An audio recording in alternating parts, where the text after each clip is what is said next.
Mga kabayan, naniniwala ang political strategist na si Lito Banayo na malabo umanong makonbik si VP Sara Duterte sa kinakaharap nitong impeachment complaint.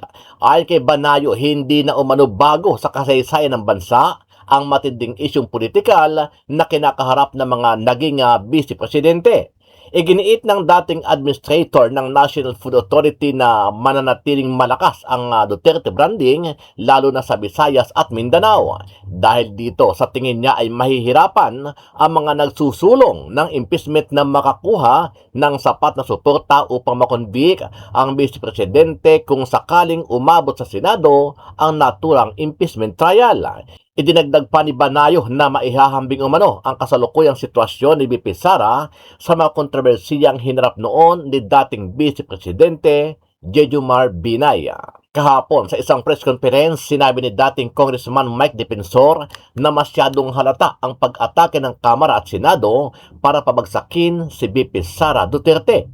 Sa pinag-uusapan nating korupsyon ngayon, isang delivery lang ng pondo. Si VP Inday Sara, ang kanilang iniimbestigahan is 125 million. Ang nagkaroon na ng liquidation ay 50 million. So 75 na lang million ang natitira.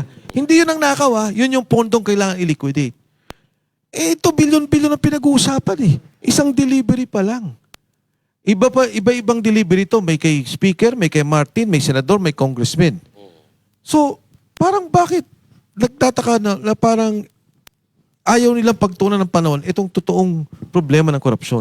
Dagdag pa ni Defensor na alam na ng mga Pilipino ang galawan ng mga gabinete ni PBBM kung saan ay malinaw na pinagtatakpan ang mga mastermind pagdating sa mga investigasyon sa maanumalyang flood control skandal. Ang ginawa kagad ng ombudsman, ayaw na namin mag-imbestiga. Tuminto, for the first time. Nung barata noon, quantum, bakbakan, di ba? Talagang nakatutok sila. Eto, huminto. Yung Senado, nung mabinggit ang pangalan ni Speaker Martin Romualdez at ni BBM, huminto. Yung ICI, alam ko from December pa lang nagkaroon na ng clearance kay Speaker Martin. No case. Hindi pinasok yung kay Gutesa na sinabi from the Senate Committee hearing. Walang pinasok na kahit anong ebidensya. Ano ang masasabi mo dito, kabayan? Sama-sama nating panuorin ang buong video at pakikomment nyo po ang inyong mga reaksyon at sariling opinyon. Sa pinag-uusapan nating korupsyon ngayon, isang delivery lang ng pondo. Si VP Inday Sara, ang kanilang iniimbestigahan is 125 million. Ang nagkaroon na ng liquidation ay 50 million.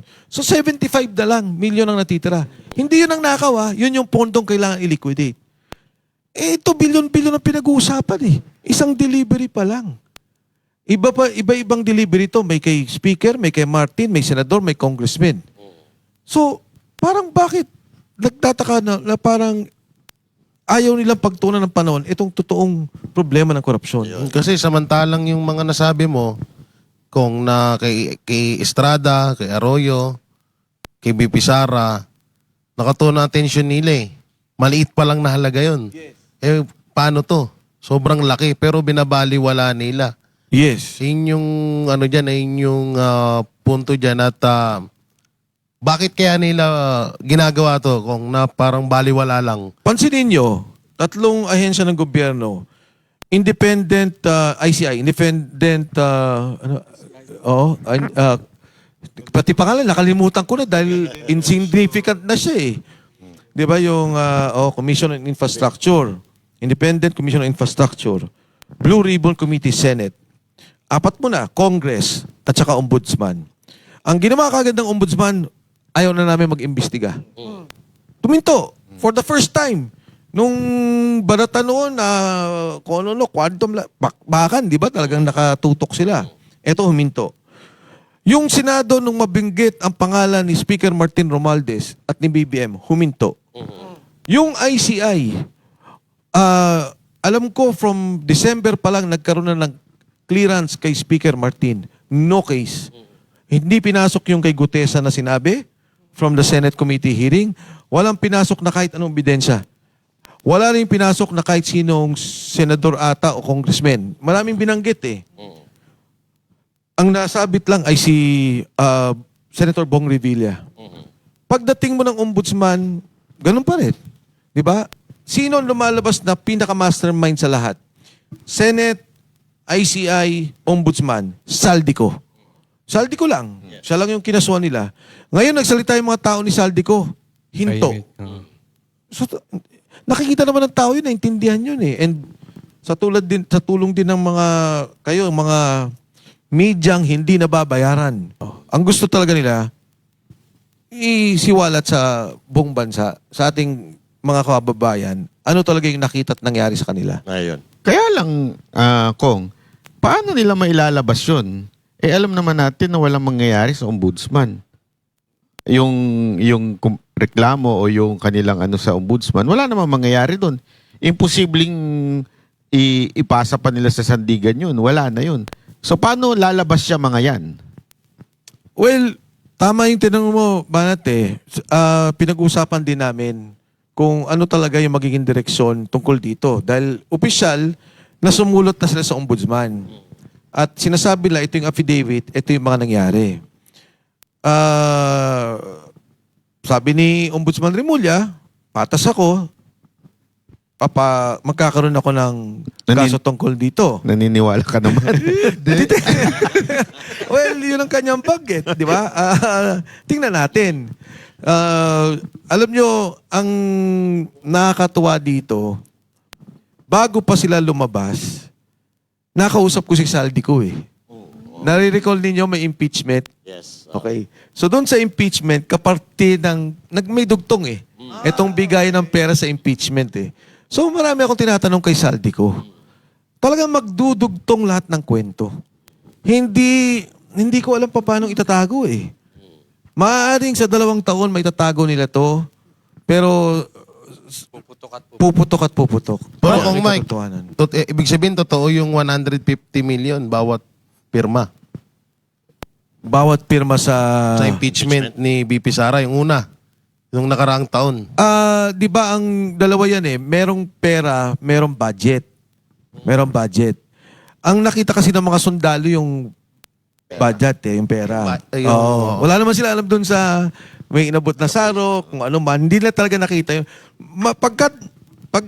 Sana ba magkaroon ng coach ng pagkakataon sila sa inyo. No, magkwentuhan kayo ng relax. Makikita nyo kung gaano kadiin at kasinsin yung kwento. Oh. Yung kay Saldico yung tinutukoy ko kasi sabi niyo diba Yes. nagkausap kayo. Oo. So nasabi po ba ni Saldico na totoo yung bigayan ng Yes. pera sa pirma sa Yes. impeachment? Oh, yung allocation na dagdag sa mga pondo, totoo. Inamin naman ni Saldico doon sa impeachment eh. Tsaka ito, Kong, no, nakita natin yung statement nito ni Ombudsman Remulla regarding dito sa 18 Marines, no? Parang medyo negative. Parang hindi siya umaayon dito sa mga revelasyon. Although, kung merong pinaka-credible talaga na testigo, ay walang iba kundi si Saldico and of course, itong 18 Marines. So now, ano po yung expectation nyo? Kasi medyo positive pa rin kayo kaya Ombudsman Boying Remulla.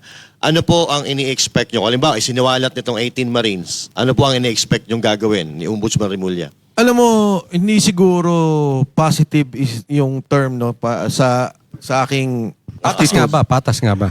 Ang aking kasi ang legal na pamamaraan batay sa ating batas at sa ligang batas ay sa ombudsman. Yes. Ang proseso ng investigasyon maaari ding magkaroon sa Kongreso at sa Senado. Kaya wala tayong bilang taong bayan, wala tayong ibang magagawa kundi respetuhin ang prosesong yon.